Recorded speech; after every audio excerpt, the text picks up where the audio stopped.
महाभारत युद्ध के बाद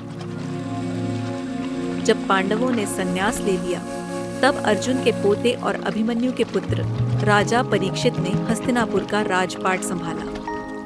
वे एक वीर, बुद्धिमान और न्यायप्रिय राजा थे, लेकिन उन्हें क्या पता था कि उनके जीवन की घड़ी बस 7 दिनों में रुकने वाली थी। एक दिन राजा परीक्षित शिकार के लिए जंगल गए।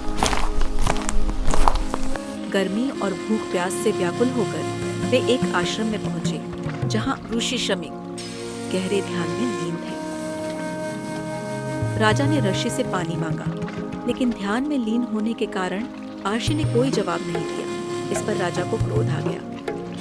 गुस्से में उन्होंने एक मरा हुआ सर्प उठाया और ऋषि के गले में डाल दिया। यह एक बहुत बड़ा अपमान था। जब पुत्र श्रृंगी को इस अपमान का पता चला तो वे क्रोधित हो उठे। जिस राजा ने मेरे पिता का अपमान किया है, वह 7वें दिन तक्षक नाग के विष से भस्म हो जाएगा। श्रृंगी के श्राप ने राजा परीक्षित के जीवन की उल्टी गिनती शुरू कर दी। अब उनके पास सिर्फ 7 दिन थे। जब राजा परीक्षित को श्राप का पता चला तो उन्होंने हस्तिनापुर के विद्वानों और ऋषियों को बुलाया। वे जानना चाहते थे, क्या इस मृत्यु को टाला जा सकता है?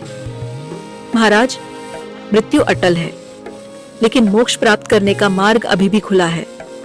तभी महर्षि शुकदेव जी आए और उन्होंने राजा परीक्षित को 7 दिनों तक श्रीमद् भागवत कथा सुनाई।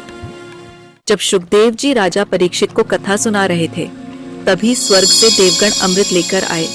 उन्होंने शुकदेव जी से कहा, हे महर्षि, कृपया हमें कथा का अमृत दे दीजिए और राजा को यह स्वर्गीय अमृत प्राप्त करने दें। शुकदेव जी ध्यान मग्न मुद्रा में परीक्षित की ओर देखते हैं। राजा परीक्षित, क्या आप स्वर्ग का अमृत ग्रहण करना चाहेंगे या इस कथा का अमृत?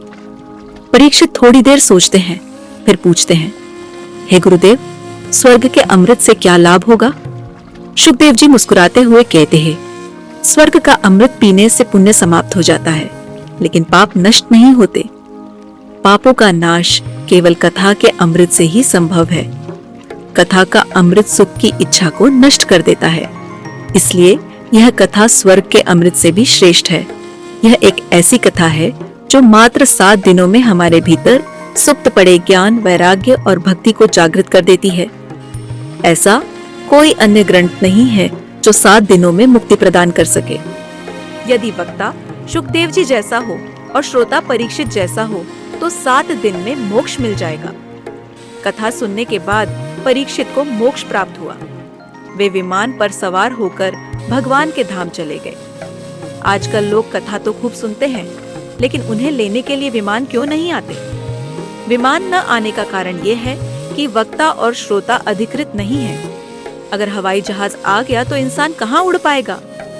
मनुष्य अपनी पत्नी, पुत्र, धन आदि में फंसा हुआ है। जब तक यह आसक्ति नहीं छूटती, तब तक मुक्ति नहीं मिलती।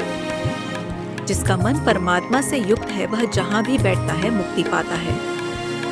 जैसे ही मनुष्य भगवान के साथ एक हो जाता है, उसे आनंद मिलता है। इसलिए वैकुंठ में भी कोई विशेष आनंद नहीं है। तुकाराम को लेने के लिए एक विमान आया। तुकाराम जी ने अपनी पत्नी से कहा, चलो, मैं तुम्हें विमान में बिठाकर भगवान के धाम ले चलूंगा। लेकिन उनकी पत्नी ने कहा, तुम्हें जाना है तो जाओ, मैं नहीं आना चाहती। और वह नहीं गई। संसार का आकर्षण ऐसा ही है। जब तक वासना पर नियंत्रण नहीं होता, तब तक शांति नहीं मिलती। यदि कहानी का एक भी सिद्धांत मन में अंकित हो जाए तो जीवन मधुर हो जाएगा। जब तक वासना नष्ट नहीं होती, तब तक मुक्ति प्राप्त नहीं होती।